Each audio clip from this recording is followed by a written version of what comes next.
हाँ जी भाई, सभी को नमस्ते और सभी को एडवांस में हैप्पी दिवाली।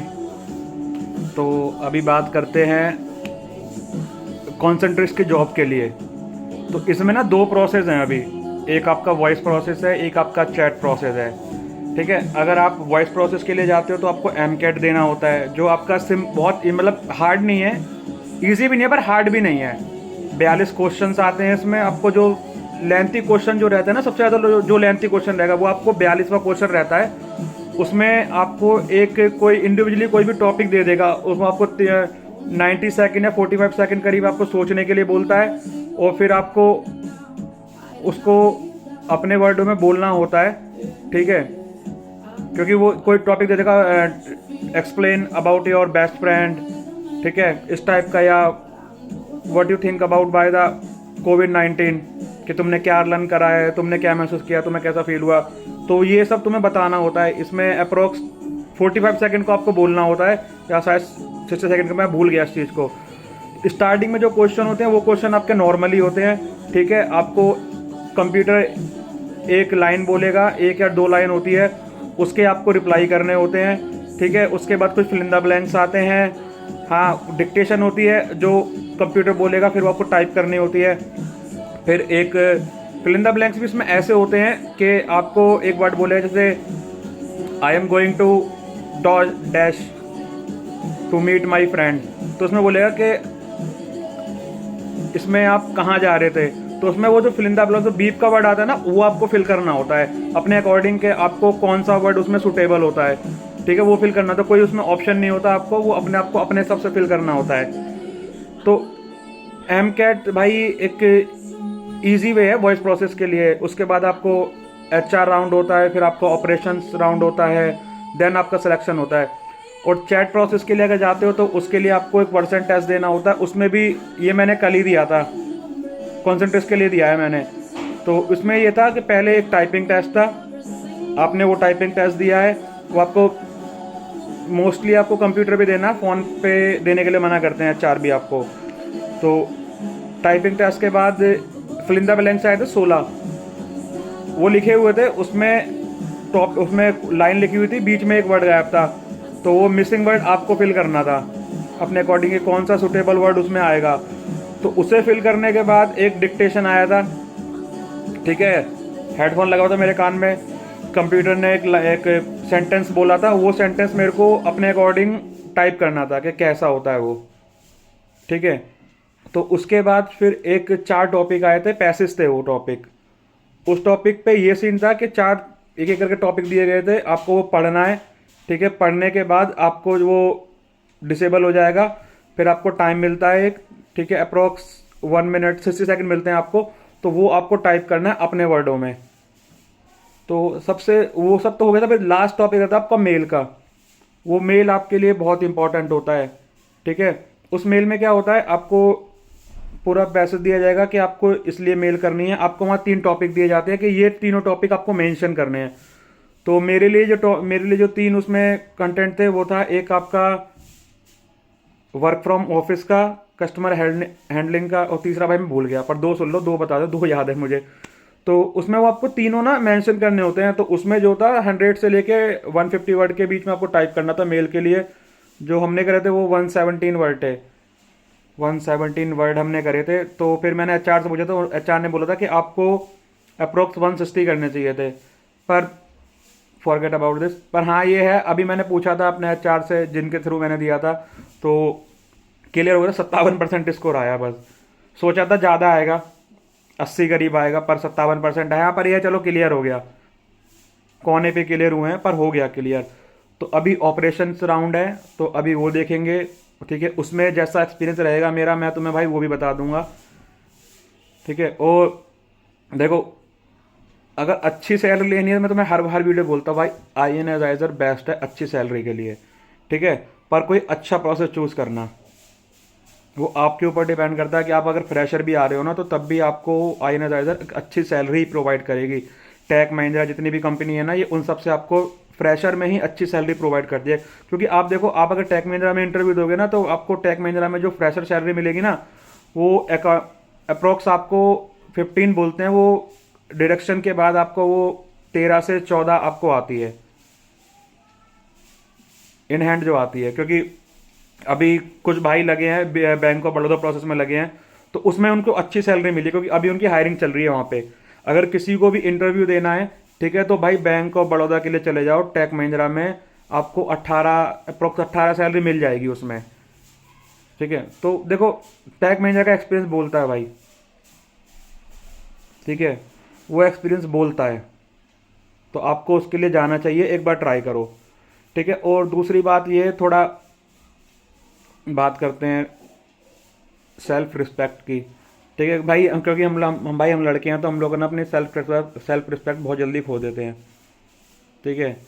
तो भाई थोड़ा बना के रखो, ठीक है, क्योंकि अभी ना मेरा एक दोस्त का छोटा भाई है तो टैग महिंद्रा में लगा था वो, उसका मैंने सुना है, अभी एक दोस्त से सुना है मैंने, ठीक है। तो वो अभी टैग महिंद्रा में लगा था, तो वो चैट प्रोसेस में लगा है, इंटरनेशनल में लगा हुआ है वो, नाम नहीं बताऊंगा उसका, पता चला कोई टैग महिंद्रा वाला सुने और कंप्लेंट कर दे फिर। तो एक उसकी एसएमई बनी है, सब्जेक्ट मैटर एक्सपर्ट, तो वो बनी है। तो यार आपस में तो देखो भाई लड़के हैं तो कैसी बात करते हैं, गाली भी चलती है, माँ बहन की सब चलती है, ठीक है। अब पता नहीं उस एसएमई को लगा कि ये उसे गाली दे रहा है, तो उस एसएमई ने आगे सीसी में रख के सभी को मेल कर दिया, तो उस बंदे को बुलाया गया, बात करी गई, तो उसने बोला सर मैंने इसे गाली नहीं दी है, ठीक है, जो भी मैटर हुआ होगा फिर उनका। तो कंपनी वालों ने बोला था कि या तो आप सॉरी बोल दो इसको, या आप जॉब छोड़ दो। तो भाई देखो एटीट्यूड पहले होना चाहिए अपना, ठीक है। नौकरी आपको 1 महीने में नहीं मिलेगी, 2 महीने में नहीं मिलेगी, मिलेगी, ऐसा नहीं है। अगर अगर आप पैदा हुए तो आप कुछ ना कुछ करोगे अपनी लाइफ में। तो उस बंदे ने बोला सर मैं सॉरी नहीं बोलूँगा, मैं नौकरी छोड़ दूंगा, कि आपके पास कैंडिडेट की कमी नहीं है, मेरे पास जॉब की कमी नहीं होगी। तो भाई बेस्ट आंसर लगा बंदे का मुझे, यार जब अपनी गलती नहीं है तो भाई बिना वजह किसी को सॉरी क्यों बोलना है, ठीक है। और इवन सॉरी, चलो सॉरी बोल भी देंगे, पर वो आगे उस बंदे को ना टिकने नहीं देगी, हर बार कहीं ना कहीं वो निकाली, क्योंकि हर बार उसकी मिस्टेक निकाली है कहीं ना कहीं। अब तो मेरे हिसाब से तो भाई देखो उस बंदे ने सही करा, ठीक है। मुझे नहीं पता कोई मेरी इस बात को गलत भी लेगा, ठीक है, गलत बोलेगा, तो भाई बोल सकते हो, पर जो मेरे हिसाब से लगता है, देखो मैं ये नहीं कह रहा कि इक्वालिटी, जेंडर इक्वालिटी नहीं करी है कि सॉरी बोल देता क्या हो जाता, पर भाई अगर उस बंदे की गलती नहीं है तो सॉरी नहीं बोलेगा, ठीक है। आप किसी को सम्मान दो, हद तक दो, जितना दे सकते हो उतना दो, इसलिए नहीं कि उनका अधिकार है या नहीं, इसलिए क्योंकि आपके पास संस्कार हैं, ठीक है। कोई आ रहा है आपसे, एक बार हंस के बात करा, आप 10 बार उससे हंस के बात करो, ठीक है। एक बार उसने हेल्प करी, आपके पास जितनी बार उसकी हेल्प कर सकते हो करो, ठीक है। इवन उसकी नहीं जिसकी आप हेल्प कर सकते हो ना, देखो यार भगवान ने बनाया, माँ बाप ने पैदा करा, संस्कार दिए हैं, ठीक है। आपके पास आप जैसे मर्जी किसी की हेल्प कर सकते हो, ठीक है, बंदे की हेल्प करो, कोई नहीं देख रहा। और देखो आजकल ये सीन बहुत चलता है कि भाई साला 1 किलो चीनी भी दे रहे हैं तो सबसे पहले सेल्फी खींचेगी, वीडियो बनेगी, डलेगी। तो भाई ये मैं इन चीज़ों को नहीं मानता, ठीक है। स्टार्टिंग में देखो मैं नहीं बोला, मैंने नहीं करे, मेरे को भी चस्का था कि हेल्प करेंगे भाई, वीडियो बनाएंगे, फोटो खींचेंगे। हाँ भाई देखो ठोकर लगने के बाद सबको अकल आती है, ठीक है, मेचोरिटी धीरे धीरे आती है, अभी भी बुद्धि बच्चों वाली रहती है मेरी, ठीक है। तो हेल्प करो भाई, बिना बताए करो, कोई नहीं देगा तो ऊपर वाला तो देख रहा है, कुछ ना कुछ तो अच्छा मिलेगा आपको, ठीक है। किसी के लिए कुछ गलत मत बोलो, गलत करो मत, आपकी लाइफ है, आप अपने लिए बेस्ट करो, ठीक है। अगर आपकी वजह से किसी को कुछ हेल्प मिलती है, ठीक है, कोई आपको अपने किसी के लिए कुछ काम करा, अगर वो आपको अच्छा बोलता है तो भाई ये आपके लिए बेस्ट है। पर किसी के लिए ना ये मत करो कि वो बंदा सामने वाला आपको गाली दे या आपको बददुआ दे या उल्टा बोले। तो भाई बस यही बता रहा हूँ। और भाई देखो कॉन्सेंट्रिक्स के लिए किसी को अप्लाई करना है ना, पुरानी वीडियो में नंबर भी है, और डिस्क्रिप्शन में पुराने वाले में जो मेरा पेज का डिस्क्रिप्शन में उसमें आपको मेरी इंस्टाग्राम आईडी मिल जाएगी, फेसबुक आईडी मिल जाएगी, डीएम कर देना भाई, रिप्लाई सबके कर रहा हूँ, ठीक है, जब भी टाइम मिलता है। तो कॉन्सेंट्रिक्स के लिए नंबर दे दूंगा। हाँ अगर आयनाइजर में आना है तो उसके लिए भी नंबर प्रोवाइड करा दूंगा, रेफरेंस जो होता है, ठीक है, वो भी दे दूंगा।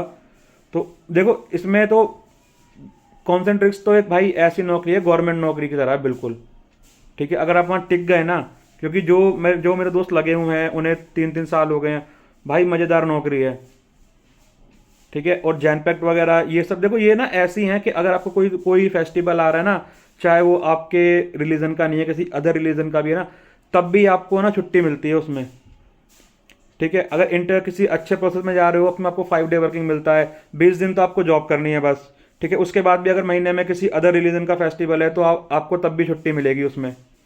तो ओवरऑल देखा जाए तो अप्रोक्स 18 दिन आपको जॉब करनी होती है यार। 18 दिन भाई सही है यार। देखो शिफ्ट सारी आपकी रोटेशनली होती हैं। ठीक है। प्रॉबेबली मोस्टली लड़कों को तो नाइट शिफ्ट ही प्रोवाइड करी जाती है। ठीक है। पर अगर नाइट शिफ्ट आप कर रहे हो, ठीक है, ये भी आपके लिए एक बहुत अच्छा एक्सपीरियंस होता है भाई। तो उस चीज़ से परहेज मत करो कि आप जा रहे हो कि नहीं मेरे को सिर्फ डे शिफ्ट चाहिए सर, मेरे को ये करवा दो वो करवा दो। भाई ये सब आपको इंडक्शन में पहले ही बता दिया जाता है। ठीक है। जब जब मैं इस कंपनी में जॉब के लिए गए थे ना, तो जब रिजेक्ट होके बाहर आए थे, मुंह सा बना हुआ था फुद्दू वाला, फिर बाद में नौकरी लगी। पर जब हमारे बैच में ना 19 बच्चे थे, जब ट्रेनिंग के लिए गए थे, तो 19 में से ना अब जो हम नौकरी कर रहे हैं विद इन 2 मंथ्स में, हम सिर्फ 4 लोग नौकरी कर रहे हैं। एक लड़की है, हम 3 लड़के हैं। सब चलेगा छोड़ के। भाई टिकना तो बनेगा ना, अगर आप कहीं एक जगह टिक ही नहीं पाओगे, ठीक है, तो भाई फिर तो मुश्किल है। अब मेरे को ये भी बोला जाए कि भाई तुम क्यों इंटरव्यू दे रहे हो, तुम भी तो कहीं देख रहे हो। भाई फर्स्टली थिंग तो ये है कि हन्नी और मन्नी भाई ये ज़रूरी है। ठीक है। जब पता है, जब आप एक बार घुस जाओगे ना बीपीओ सेक्टर में, ठीक है, जब आपको मैं बता रहा हूँ, जिसका दिमाग तेज चलता होगा ना भाई, वो 1 महीने में ना कहीं एक्सपीरियंस लेके ना कहीं अदर नौकरी ले लेगा। क्योंकि एक दोस्त है, उसको ना आईटी रिक्रूटर की करनी थी, यूएस आईटी रिक्रूटर की। वो बंदा लगा रहा लगा रहा लगा रहा। तो अभी पहले तो भाई वो प्रतापगढ़ से यहाँ आ रहा है, प्रतापगढ़ अब लगा लो लखनऊ से भी आगे पड़ेगा आपका। ठीक है। अयोध्या के आसपास पड़ता है।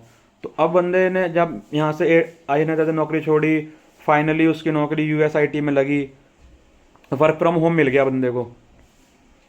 सैलरी अभी कम है उसकी, 20 से 18 करीब सैलरी है। पर ये है 5 डे वर्किंग है भाई।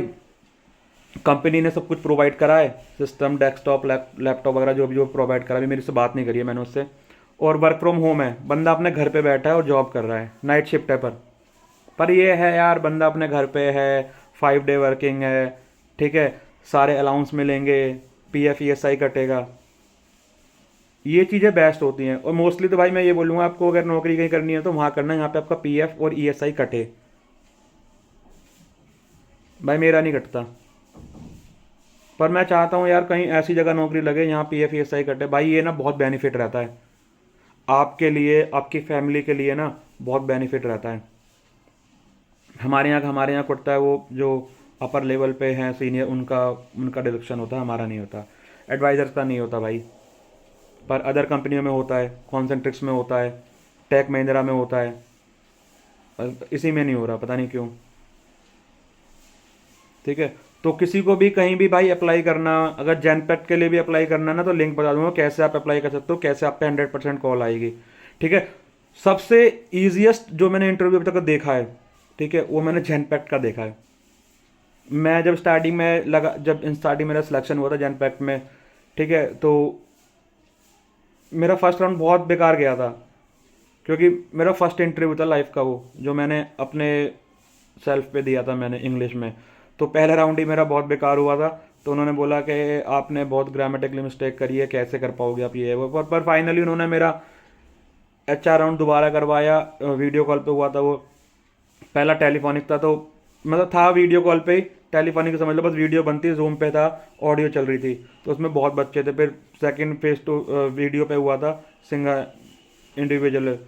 तो हम 2 बंदे थे, एचआर था, मैं था। तो मैंने उसका सही आंसर था। तीसरा ऑपरेशन राउंड भी 1 घंटे में हो गया था, तो भाई क्लियर हो गया था। बस अपनी गलती से जॉब छूट गई मेरी वो। ठीक है। Offer letter, letter of intent सब आ गया था। ठीक है। सिस्टम भी प्रोवाइड हो गया था कंपनी की तरफ से, एचपी का लैपटॉप प्रोवाइड हुआ था। ठीक है। हेडफोन वगैरह सब प्रोवाइड हुए थे। तो यार बड़ा भाई मिस तो करता हूँ इस कंपनी को यार, क्योंकि भाई 5 डे वर्किंग था, बैंकिंग प्रोसेस था, ना कोई कॉलिंग था, ना कोई चैट प्रोसेस था, कंपनी के सॉफ्टवेयर थे, बैंक अकाउंट हैंडल करने थे, ट्रेनिंग 2 दिन करी भी थी। कहीं भी बड़ी कंपनियों में ना कहीं भी गलती से कोई फेक डॉक्यूमेंट मत लगाना। अगर एक बार ब्लैक लिस्ट हो गए तो किसी भी एमएनसी कंपनी में जॉब नहीं मिलेगी। ठीक है भाई, तो कभी गलती मत करना कहीं भी कोई फेक डॉक्यूमेंट लगाने के लिए। अगर एक बार आपको ब्लैक लिस्ट कर दिया गया एक कंपनी से, तो भाई, क्योंकि ये चीज़ें ना हर कंपनी में चेक होती है। किसी भी आप अच्छी एमएनसी में जाओगे ना, आपको चेक होती हैं ये चीज़ें, बैकग्राउंड वेरिफिकेशन होता है। फिर पर अब तो मैंने भाई जो अपना मेरा प्रॉपर था मैंने वही दिया है, मैंने कोई रॉन्ग नहीं किया, क्योंकि मैं ठोकर लग गई, सब नौकरी चली गई वाली समझ आ गया, तो भाई यहाँ मैंने अपना ओरिजिनल दिया सब कुछ। ठीक है, अब इन्होंने कॉल भी करी होगी तो वहाँ से पॉजिटिव ही मेरा रिकॉर्ड आया होगा, क्योंकि मैंने जनपैक्ट में 2 अप्लाई करे थे। एक मेरा वो कंपनी बंद हो गई थी, तो मैंने किसी के उस पर ऑफर लेटर पे एडिटिंग करके अपना नाम करके, ठीक है, क्योंकि हम 2 बंदे थे साथ के, तो मैंने दिया था वो। एक दोस्त है उससे करवाया था मैंने यार, पर उसकी वजह से मतलब उस लेटर की वजह से मेरा रिजेक्ट हो गया था, बीसीजी नेगेटिव आ गया था, क्रेडिट स्कोर -15 हो गया था, 85 चाहिए था, तो 70 करीब हो गया था मेरा, तो उन्होंने मेरे को रिजेक्ट कर दिया था। तो अभी भी कई सारे इंटरव्यू थे जनपैक्ट में। अब यार ये बोलते हैं ना कि चलो हम आपको बाद में बताते हैं, यार कंपनी वालों को ना मैं भाई ये कहना चाहूँगा, बताओ बाद में मत बताओ, साफ बता दो कि बंदा रिजेक्ट है या सिलेक्ट है, ताकि बंदा अपनी होप ला के ना बैठे। और देखो गलती से सीखने को मिलता है भाई, जितनी आप गलती करोगे ना, ये नहीं है कि आप ब्लंडर करते जा रहे हो तो आपसे कुछ सीखना, भाई कुछ सीखो, जो गलती कर रहे हो ना उससे सीखो जितना सीख सकते हो, और हमेशा तैयार हो। अबे ये मत करना भाई कभी लाइफ में, अगर छोटा बंदा है आपसे, वो आपसे अच्छा कर रहा है तो आप उससे जेलसी फील कर रहे हो, भाई मत करना गलती से भी। अगर आपसे भी छोटा है ना तो वो अच्छा कर रहा है तो अप्रिशिएट करो उसको, और उसकी ना उस बात से सीखो कि उसमें क्या अच्छा था। तो कभी भी यार हमेशा ना रेडी रहो सीखने के लिए। सबसे पहले अपनी लिसनिंग ये बेटर करो, जितना किसी को अच्छे से सुनोगे ना तभी आगे बढ़ पाओगे। अगर आप किसी को सुन ही नहीं पाओगे तो भाई कुछ भी कर लो नहीं बढ़ पाओगे आगे। भाई अगर तुम मुझे 4 महीने पहले देखते ना, सबसे नल्ला इंसान था मैं, सबसे नल्ला इंसान जिसे कहते हैं, कुछ नहीं आता बस। पर हाँ अब देखो यार, इतना भी नहीं बहुत कुछ आ गया कि मैं बहुत बड़ा हाँ भाई देखो, मिडिल क्लास फैमिली से हूँ, जो मैंने एक्सपीरियंस करा है, जो मैंने सीखा है, मैं ना तुम लोगों से वही शेयर कर रहा हूँ। इसके अलावा कोई फालतू बात नहीं है, कुछ भी नहीं है।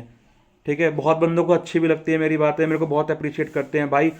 भाई बहुत, भाई बहुत थैंक यू, दिल से थैंक यू भाई। जो बंदा मतलब मेरी बातों को एब्जॉर्ब कर रहा है, ठीक है, सीरियस ले रहा है। ठीक है, अब मेरे को पता खुशी क्या होती है, अब जिनकी नौकरी लग गई भाई वो अप्रिशिएट करते हैं ना मेरे को, भाई थैंक यू, कसम से यार दिल ऐसा खुश होता है कि हाँ चल किसी के लिए कुछ, किसी ने मेरी मेरी चीज़ों को सीखा, कुछ करा। तो हमेशा ना कुछ ऐसा करो जिससे लोग आपको अप्रिशिएट करें, और अपने अंदर ना एक भाई अपना एक एटीट्यूड रखो। ठीक है, किसी के लिए भी ना वो एटीट्यूड खो मत देना। एक मूवी देखी है, एक मूवी है सूर्या द सोल्जर, उसमें जब क्लाइमैक्स चालू होता है तो उसमें वो कहता है कि मैंने अपना एटीट्यूड खो दिया। तो भाई वही रूल है, ठीक है, किसी के लिए भी ना अपना एटीट्यूड मत खोना। जो हो, मैं रॉन्ग, तुम रॉन्ग किया उस वे में लेके चले जाओ, जो रिलेशनशिप का जो होता है। क्योंकि मैंने अपने सेल्फ रिस्पेक्ट की जो मैंने अपनी ऐसी तैसी कराई है ना, मैंने बहुत कराई है। इवन उस लड़की ने मुझसे यूँ बोल दिया था कि तुम में कोई सेल्फ रिस्पेक्ट नाम की चीज़ नहीं है क्या, बार बार कॉल करे जा रहे हो। तो भाई अपने अंदर बना के रखो। ठीक है, कुछ अच्छा करोगे ना, अच्छी नौकरी ले लोगे, आपकी जेब में पैसा होगा तो भाई बहुत आएंगे, बहुत आएंगे। और सबसे पहले अपनी फैमिली देखो भाई। ठीक है, अपने घर में कुछ रखोगे ना सबको तो बढ़िया है। मेरी मम्मी बड़ी खुश होती है मुझसे कि मेरा लड़का अब नौकरी कर रहा है, अब कहीं बाहर नहीं जाता। ठीक है, ज़्यादा गलत ऐप नहीं कर रहा, पहले गलत ऐप बहुत थे भाई मेरे। ठीक है, साला यहाँ पहले था मैं भाइयों के साथ अपने, तो हफ्ते में ना 2 दिन तो बाहर ही रहना था नाइट आउट। तो अब ये सीन बंद हो गया है। ठीक है पर बहुत कम हो गया है। यार अपनी फैमिली को हैप्पी रखो भाई, सब कुछ मिलेगा, सब कुछ मिलेगा, टाइम आता है। ठीक है। बस किस सामने अपने सामने वाले को जैसा भी है वो रिस्पेक्ट के लायक है या नहीं, उसको रिस्पेक्ट दो जितनी दे सकते हो। अपनी तरफ से कोई कमी मत छोड़ो। आपसे वो छोटा है, बड़ा है, ठीक है, बुरा है, अच्छा है, रिस्पेक्ट करो, सबकी करो, ठीक है। और कॉन्सेंट्रिक्स के लिए अगर अप्लाई करना है तो कर देना मैसेज, ठीक है, इंस्टाग्राम पे मैसेज कर लेना भाई, बता दूंगा, कमेंट में डाल दोगे तब भी बता दूंगा, ठीक है। क्योंकि एक करवाया है मैंने, मेरा तो अभी हुआ नहीं है, 2 बंदों का हो गया है। कॉन्सेंट्रिक्स के लिए गुड़गांव में जाना पड़ रहा है पर उन्हें, ठीक है। मैंने टैली परफॉर्मेंस के लिए भी दिया था जयपुर के लिए, क्योंकि एडोब का प्रोसेस मिल रहा था, बहुत अच्छा प्रोसेस है भाई एडोब का, अगर मिल गया तो लाइफ सेट हो जाएगी 2 साल के अंदर एडोब में। तो फिर उन्होंने डेनिम का प्रोसेस दिया था, तो डेनिम में तो अभी मेरा मन है नहीं करने का, उसका ऑपरेशन राउंड भी क्लियर हो गया, तो उन्होंने नए बैच के लिए बोला है मेरे को कि आपको नए बैच में डालेंगे। तो देखते हैं, अगर वो तब तक उससे अच्छा प्रोसेस मिल जाता है तो भाई बढ़िया रहेगा, ठीक है, बाकी करते हैं। और भाई happy Diwali again, be safe. And भाई सबको दिल से शुक्रिया जो भी मेरे फॉलोअर हैं, और भाई आ रहे हो तो ठीक है, क्योंकि जो आ रहे हैं, जो वीडियो देख रहे हैं भाई, उनका भी थैंक यू। सब्सक्राइब करो मत करो कोई बात नहीं, ठीक है। पर नौकरी के लिए भाई देखो यार, अपन है मिडिल क्लास से, ना तो अपने बाप के पास इतना पैसा, ना कोई छोड़ गया पीछे पैसा कि कुछ कर लेंगे। जो करेंगे अपने दम पे करेंगे, आपको भी दिखाएंगे आने वाले टाइम में, ठीक है। बने रहो ऐसा ही, सब भाई अच्छा करेंगे, ठीक है भाई। भाई या जो भी बहन आ रही हैं, पहले तो लड़कियों के मैसेज नहीं आए थे भाई, अब आने चालू हैं, कॉल भी आ रही है। पर मैं सबको ये बोलता हूँ भाई, कॉल मत करो, इंस्टाग्राम पे मैसेज कर लो, फेसबुक कर लो, जो पुरानी वीडियो में नंबर है व्हाट्सएप पर डाल दो मैसेज, रिप्लाई सबके करूँगा भाई और बहन, सबके रिप्लाई करूँगा, ठीक है। क्योंकि भाई देखो कभी ऐसा होता है आप बुरा मान जाओगे, ठीक है, क्योंकि यार फ़ोन मेरे पास नहीं होता, 7 8 घंटे मेरा फ़ोन मेरे पास नहीं होता है। तो फिर अगर आप पता चला मैंने 4 बजे मैं ऑफिस पहुंचा, 4 बजे फ़ोन लॉक में डाला, आपकी कॉल आ गई और रात को मैं आपको 11 बजे कॉल देख रहा हूँ, तो आप बोलोगे यार ये तो बंदा कॉल नहीं उठा रहा, ये है वो है। तो मैं इसलिए बोलता हूँ व्हाट्सएप पर डाल दो, मैं जैसे ही देखूँगा मैं आपको रिप्लाई करूँगा भाई, ठीक है। रिप्लाई मैं सबको करता हूँ भाई, सबको नौकरी चाहिए भाई, सबको अपना घर चलाना है, अपनी लाइफ सेट करनी है सबको। और देखो यार यूट्यूब पे इतनी वीडियो है इंटरव्यू के लिए, ठीक है, आप उनसे उन्हें भी देख सकते हो, ठीक है। थोड़ा कम्युनिकेशन स्किल बेटर करने के लिए देखो अपना, ठीक है। और सबसे बड़ी बात भाई, एक्सेल सीख लो, एक्सेल सीख लो। मुझे नहीं आता, मैं सीखूंगा, मैं भूल गया यार, बहुत पहले सीखा था, 6 साल काम ही नहीं करा था तो फिर छोड़ दिया था, तो अब दोबारा सीखेंगे। और अपनी स्किल्स जितनी बेटर कर सकते हो उतनी अच्छी करना भाई, ठीक है। Thank you guys, love you भाई सभी को।